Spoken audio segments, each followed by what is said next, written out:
Hablaremos esta noche aquí en Chivilcoy de hechizos contra el rey. La hechicería utilizada contra los príncipes y reyes. En los siglos XIV, XV y XVI abundaron los casos de hechicería, por ejemplo, entre los nobles ingleses. Ellos creían que no solamente merced a la intriga y a la conspiración, sino a fuerza de procedimientos mágicos podía uno sumar poder. No como ocurre ahora. Ahora, por suerte, hemos pasado esa etapa. Casi. Bueno, no lo sé. No lo sé, porque muchos han creído y siguen creyendo eso. Pero el caso es que en aquellos siglos los hechiceros estaban dispuestos, por una suma de dinero, a practicar magia letal. Un tipo te molestaba, le decías a los hechiceros, y los niatos le hacían ahí una cosa, un daño, un vudú, amado vudú. Podría decirse que cada casa noble tenía su hechicero, que llegado el caso servía para desbarrancar a otras casas enemigas. Los más osados hasta se atrevían a intentar hechizar al mismísimo rey, aun cuando sabían que la más mínima murmuración al respecto te llevaba directamente al cadalso. Sí. El rango, quiero decir, no el juego infantil, sino el alto linaje, no era protección contra acusaciones de hechicería. Por más que vos fueras el duque de no sé qué, si te acusaban de haber contratado a un hechicero, ibas al cadalso. Te penaban por alta traición y te mataban por más duque que fueras. Citemos brevemente uno de los primeros casos famosos de hechicería contra los monarcas. Allá por el año 1400 se pretendió hechizar al rey Enrique V de Inglaterra. Los conjurados se propusieron volver loco al rey, accionando sobre sus ropas.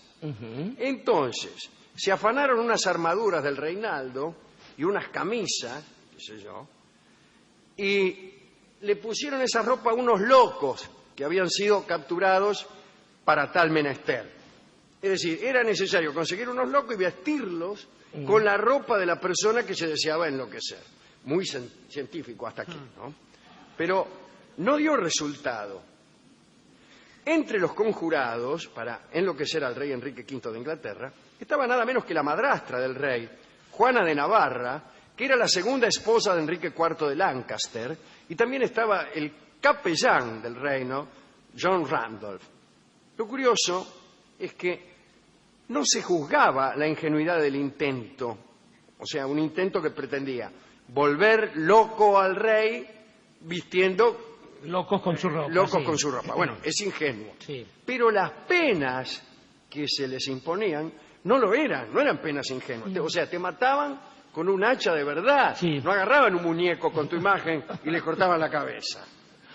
Así que hubo prisión para algunos y otros fueron directamente al cadalso. Una hechicera llamada Marjorie Schuldelmein era famosa por el empleo de filtros para exaltar la pasión de los esposos renuentes. ¿Tiene filtros para exaltar la pasión de un esposo renuente? Sí. Ahora bien, la señora Eleanor Cabham es el nombre, utilizaba los servicios de esta dama para conseguir que el duque de Gloucester la amara. Bueno. Muy bien.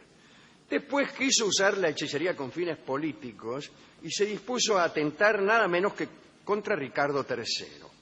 En realidad la bruja, Marjorie, no era muy ortodoxa en sus hechizos. Junto con dos hombres que la ayudaron, buscaron pelo de Ricardo III en el cuarto de los peluqueros de palacio. Siempre algún pelo queda cuando uno va a la peluquería. Siempre. Y como los peluqueros de palacio mayormente atienden al rey y en último caso a sus familiares más íntimos, no está abierto al público el local donde el rey Ricardo III se corta el pelo. Los lunes tampoco. Digo esto porque si usted va a una peluquería cualquiera donde uno de sus enemigos se atiende, corre el riesgo de no poder identificar el pelo de su enemigo. Están ahí agachados en cuatro patas con el peluquero, dice, ¿será este? No, me parece que no, y por ahí usted le hace un hechizo a otro. En cambio, los peluqueros del rey casi únicamente tienen en sus habitaciones pelos del rey. Pelos reales, que así se llaman. Bueno, juntaron los pelos del rey y la bruja Marjorie mezcló aquellos pelos con una cera y con esa cera preparó una imagen del rey Ricardo III. Y ahí empezaron, meta pinchazos y pinchazos, para ver si reventaba de una vez. Los ayudantes de Marjorie y la propia Eleanor Cabham creían tan fervorosamente en las potestades de esa brujería que una vez que terminaron el ritual, a saber de pinchar el muñequito, ya lo dieron por muerto al rey Ricardo. Dijeron, bueno, ya está. Qué confianza, sí. Se ha muerto el rey. Ya le hemos dado tantos pinchazos a esta figura de cera que el rey se ha muerto. Y ahí nomás se arrepintieron. No lo pudieron soportar. Les vino de golpe el arrepentimiento. Se miraron, vieron la figura de cera del rey, atravesada por agujas, todo muy cinematográfico. Hubo un mirarse. Y alguien dijo, ¿qué hemos hecho? De vuelta. Y cada uno encontró en el otro una mirada de reconvención y de reproche. Y se arrepintieron colectivamente y demencialmente, ¿no? Les agarró, junto con el arrepentimiento, el terror, y salieron rajando. Ajá. Y mientras rajaban, pedían perdón a Dios, a los gritos. Y por ahí se toparon con la guardia. Dice, ¿qué pasa? ¿Qué es este escándalo? Y los tipos gritaron, pedimos clemencia, pedimos clemencia. ¿Cómo clemencia? Sí, qué sé yo. Bueno, los llevaron a palacio. Los llevaron a palacio, los guardias. Los tipos dijeron, ¿por qué clemencia? Hemos matado al rey Ricardo III, qué sé yo. Bueno, a ver. Y en el palacio, ¿quién sale a ver qué pasaba? No. El mismo Ricardo III, el rey. Cuando lo vieron esto, se prosternaron horrorizados creyendo que era una aparición. Creían tan firmemente que lo habían matado. Sí, y ante la que cuando vieron al rey dijeron, es el fantasma, el alma del viejo santo. Ajá. Eran del interior de Inglaterra. Claro, sí, el alma de Ricardo III. Y confesaron su crimen. Bueno, un crimen que no habían cometido. Claro, sí, sí. La bruja Marjorie fue quemada en Smithville. ¿Por qué razón? No sé, porque no había hecho nada. Le había dado unos pinchazos a una figura hecha con cera y pelo. El escudo de Inglaterra dice Onisuaki Mali Pons, así que maldita por pensar mal a la Sí, hoguera. sí, Bien, maldito intención. sea que mal piense. Como eso proviene, usted sabe, ¿no? De una liga. Bien. La conspiradora principal, que era Eleanor Cabham, fue obligada a hacer penitencia pública en las calles y después murió prisionera en la isla de Man. ¿Qué cosa? En el año 1534, y esta es otra historia, en tiempos del reinado de Enrique VIII, también conocido como Charles Lawton, se llegó a extremos tremendos para evitar posibles hechizos. Cualquier símbolo que pudiera representar al rey era cuidado y custodiado. En determinado momento se pensó que los árboles que rodeaban la Torre de Londres eran símbolo inequívoco de la fortaleza del rey y su estirpe. Y entonces se castigó a quien maltrataba algún árbol de esos. Incluso a quien lo hacía inocentemente. Por ahí venía un tipo y sin querer rayaba un árbol. ¿Cómo? Dice, estos árboles representan, etcétera. Bueno, una divina conocida como la doncella de Kent agitó al pueblo con la profecía de que el país no tendría bienestar hasta que cierto árbol no fuera destruido de raíz. Y algunos fueron a talar ese árbol. Y eso fue considerado como un ataque contra el rey Enrique. Y entonces la doncella de Kent fue arrestada, mejor todavía, arrestada. Arrestada a la rastra. Arrastrada En el arresto. y ejecutada. Ahora digo yo, había mucho que creer, ¿no? Primero había que creer, si vos eras la doncella de Kent, que un cierto árbol debía ser destruido para que el país prosperara. Alguien tenía que creer eso. Después necesitaba mucha gente que creyera que ese y otros árboles simbolizaban el poder del rey. Y después necesitaba muchísima gente que confundiera el símbolo con la cosa, que es lo peor que ocurre aquí.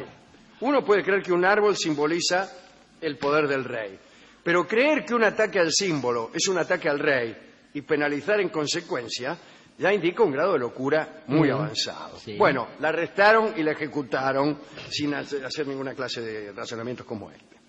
Última historia, y es la que más me gusta de todas. Es la que menos me gusta de todas. Bien. En el año 1603 murió la reina Elizabeth, Sí, Elizabeth I, la primera. sin descendencia, la hija de Enrique VIII, justamente. Como saben ustedes. Y de Ana Bolena. Y de Ana Bolén. Y se eligió para sucederla a Jacobo VI de Escocia, que era hijo, casualmente, de María Estuardo, la misma mujer que Isabel había mandado matar. Tenía 37 años Jacobo, y con él se inició la dinastía de los Estuardo. La apariencia de este muchacho era ridícula. Usaba una barba dispersa, era muy torpe, a cada momento se caía del caballo. Bueno, no a cada momento, sino cuando montaba. Claro. Hablaba mucho, pero con enorme dificultad, no se entendía bien lo que decía. Algunos dicen, no, tenía favoritos y favoritas, no tenía preferencias claras. Una de las chicas que andaba con él se llamaba Lucia Stratfield, y no le convencía mucho a los nobles, ya que esta chica, Lucy Stratfield, no era noble, y Jacobo la quería mucho, pero todos le tiraban en contra. Entonces, para disciplinarlo y para que la estirpe no peligrara, lo casaron con otra, a Jacobo, con una princesa danesa que se llamaba Ana, y fue con ella que tuvo a quien luego fue el rey Carlos I. Pero Jacobo, aunque se había visto obligado a abandonarla, no podía olvidar a Lucy Stratfield. Por esos tiempos, algunos hechiceros vendían anillos para olvidar. Qué buen producto. Esos anillos alejaban de la mente de quien los usaba cualquier recuerdo del antiguo amor. Y el poder era tal, decían los charlatanes, que se olvidaba usted no solo del dolor del amor perdido, sino que no recordaba siquiera a quién había producido aquel dolor. No sabías a quién habías amado. No solo dejabas de amar, no sabías a quién habías amado. Jacobo I le ordenó a una ayuda de cámara que le consiguiera uno de esos anillos, y el experimento dio resultado. No. O pareció darlo. Jacobo se olvidó, nunca más nombró a Lucy, hasta que sucedió algo maravilloso. Un tiempo después de la separación, bastante tiempo después, ella, Lucy, apareció en una fiesta, y el rey, que ya se había olvidado de aquel rostro y de aquel amor, la vio otra vez, y otra vez le gustó. Qué grande. Qué bueno.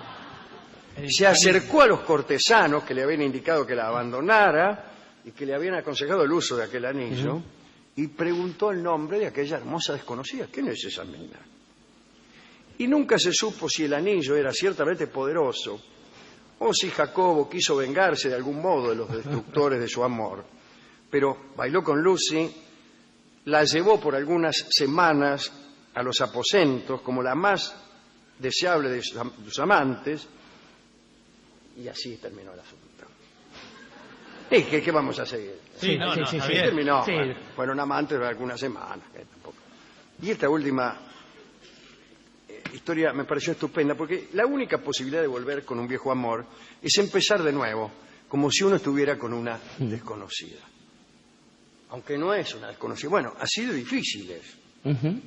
Absolutamente. Pero está bien eso, tener un anillo para olvidarse de los amores dolorosos. Y no me venga usted con que hay dolores que ennoblecen, como dicen algunos. No, estoy totalmente Entre en contra ellos de eso. De eso no creo que haya dolores que ennoblecezcan tanto. ¿A quién quiere dedicar esta historia, que es para mí una sucesión de confusiones siempre del símbolo y de la cosa? En principio, no puedo dejar de mencionar a nuestro común amigo, Enrique Santos Discépolo, que algunas veces utilizó esa expresión para hablar del amor y de la imposibilidad de volver a enamorarse si yo pudiera, como ayer, amar sin presentir, que es la mejor síntesis de esto. Estaba pensando también en que aquella historia que contó primero de las minas que decapitaron por Ricardo III, lo tuvieron a él ofreciendo su reino por un caballo. Mire si no habrían puesto pelos del caballo de Ricardo III en la escultura ese, que quizás esto explicaría la falla de esto. Habría que preguntarle a Alfredo Alcón, que ha hecho muchas veces el papel de Ricardo III. Pensaba también en tipos como Merlín, adscriptos a la corona británica o pseudo-británica, en la figura de Arturo, que se encargaban justamente de marcar las cosas que debía olvidar, las que debía recordar y sobre todo las que debía cumplir, que esa era una de sus características como mago de la corona. Y finalmente pensaba en algunas crueldades, pensaba en un gran amigo de este programa, mal castigado por los norteamericanos, el cacique Jerónimo, que una vez capturado y pudiendo ser ejecutado, fue condenado a estar mucho tiempo preso, hasta los 80 años en que murió, para que recordara justamente lo que alguna vez le había hecho a ese país, que no era otro que el suyo. Y pensaba en ese sentido, querido Alejandro, que hay muchas personas que tanto en el terreno del amor como en otros terrenos están vinculados a la ética. ¿Qué otra cosa es, digo, el amor y la política en esas cosas, sino el mismo tipo de pasión donde uno se entrega a esa forma de la verdad tan inasible, pensando que justamente el peor de los castigos que puede tener alguien que ha cometido algún desatino amoroso o del orden que sea, es justamente saber que nunca lo va a poder olvidar, porque cada vez que esté a punto de tener un sentimiento noble, ese otro sentimiento va a abordarlo, va a recordarle que es indigno de un amor noble, por ejemplo, y no va a tener más remedio que quedarse ahí hundido en su prisión personal componiendo coplas para terminar de escribir alguna vez la canción Al árbol del olvido. Escucharemos entonces